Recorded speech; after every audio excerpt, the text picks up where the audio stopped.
So I'm going to start off with readiness, which I know is a key theme on everyone here. And I want to start with a topical issue of the day, the coronavirus. And as you're answering, I'll use my, since I shook all your hands, I'm going to take the opportunity, and I'll pass this around. But has the pandemic affected fleet operations and training in any material way? I noted that PAC Fleet has said there's going to be a 14-day delay between import calls. I know some exercises have been canceled, but I don't know how many. So I just wanted to start off, if you could give the audience just a real quick kind of overview on, do you see it having an impact yet? Why don't we start with the Commandant, come this way? Sure, I'll tell you this, Secretary. First off, the Coast Guard are people and interfacing on the waterfront in the regulated maritime community. This is a significant issue.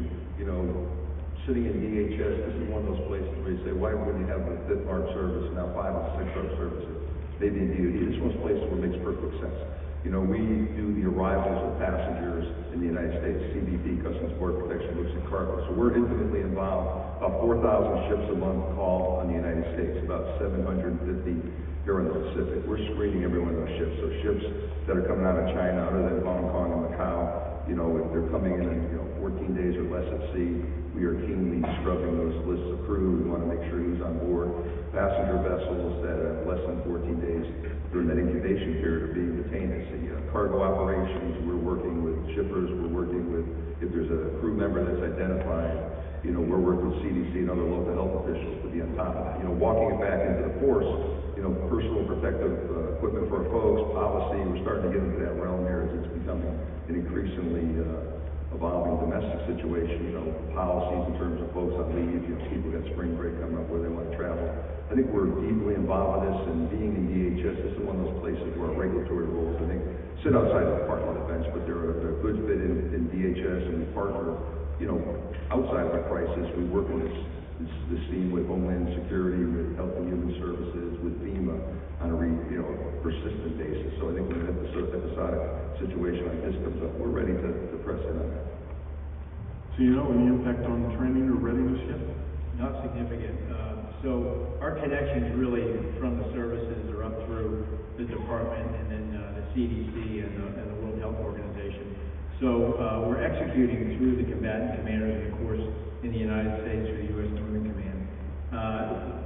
The coronavirus manifests itself in different ways depending upon the location. So what we're seeing across the combatant commands is a variety of steps that they're taking, some more pronounced than others depending upon the location of concentration areas of the virus. So for example, for 6th Fleet out of Naples, we've prohibited travel up in northern Italy due to the concentration of the outbreak there. Same thing in certain spots in Asia. We've trained our medical personnel to be able to identify the symptoms and then test and then isolate, quarantine until we confirm whether or not it's an active case. We have taken a look at port visits, and again, based on those regional estimates, made decisions about canceling port visits, scaling back exercises. We have, you mentioned Pacific Command specifically. And so with respect to port visits, we are testing crews before they go ashore, testing crews before they come back, putting out guidance on with respect to limiting in terms of where they go, how long they can be out.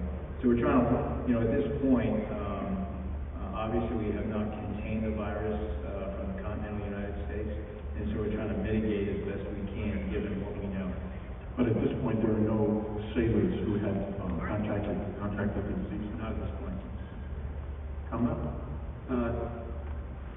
Probably 2 points. First, a great job by, you have to help me here, but Miramar up the road, Lackland, Travis, remember what the other ones were? Hawaii.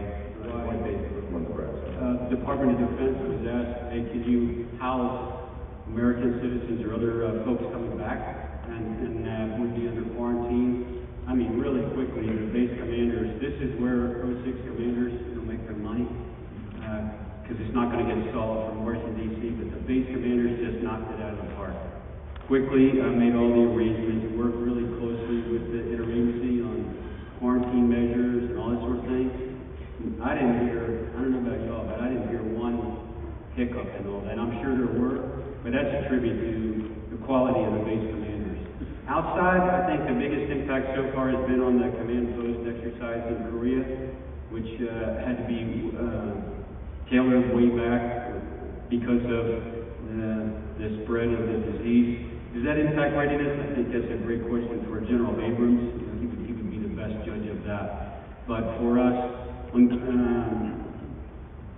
trim down that, but on the other hand, like Cobra Gold exercise that went in Thailand, we went full up in there. But like he said, Admiral Davidson's published really good guidance, as has the European Command Commander, Southcom Commander. They've all published really detailed guides.